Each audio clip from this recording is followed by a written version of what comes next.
नमस्कार, मैं हूं राधिका राज और आप देख रहे हैं कैपिटल टीवी बिहार। बेगूसराय में प्रशांत किशोर ने महाराष्ट्र चुनाव परिणाम पर राहुल गांधी के उठाए सवालों का समर्थन किया। उन्होंने चुनाव आयोग से इस पर जवाब देने की बात कही। बिहार में बदलाव लाने के लिए उन्होंने भड़की दुर्गा मंदिर में पूजा अर्चना की। किशोर ने कहा कि चुनाव प्रक्रिया पर सवाल उठने पर चुनाव आयोग को स्पष्टीकरण देखना चाहिए। देखिए रिपोर्ट।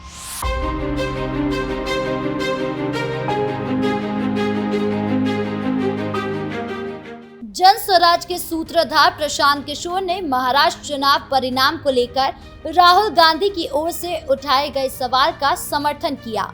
उन्होंने कहा कि चुनाव आयोग को इसे गंभीरता से लेना चाहिए और जवाब देना चाहिए।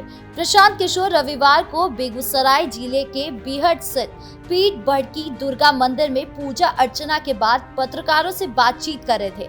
प्रशांत किशोर ने कहा कि बिहार की स्थिति बदले, बिहार के बदलाव हो, बच्चों के लिए शिक्षा हो, रोजगार हो, आने वाले समय में गरीबी, अशिक्षा और भ्रष्टाचार का अंत हो, बिहार देश के अग्रणी और विकसित राज्यों में शामिल हो, जहां बच्चों की पढ़ाई और युवाओं को रोजगार हो। यही कामना हमने मां से की है। प्रशांत किशोर ने कहा कि कांग्रेस राष्ट्रीय स्तर पर मुख्य विपक्षी दल है, राहुल गांधी विपक्ष के नेता है। उन्होंने चुनाव की प्रक्रिया पर लिखित में बड़ा सवाल खड़ा किया है, तो चुनाव आयोग और उप से संबंधित एजेंसियों को स्पष्ट करना चाहिए, जिससे जनता की किसी भी वर्ग से आशंका नहीं रहे।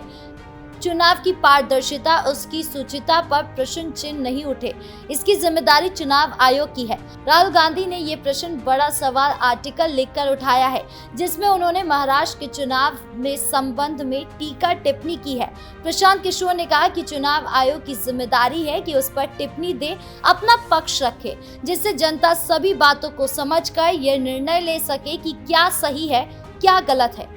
मुझे इसका विशेष ज्ञान नहीं है, कोई जानकारी नहीं है, लेकिन जब देश में विपक्ष के सबसे बड़े नेता ये सवाल उठाए तो चुनाव आयोग को इसे गंभीरता से लेना चाहिए।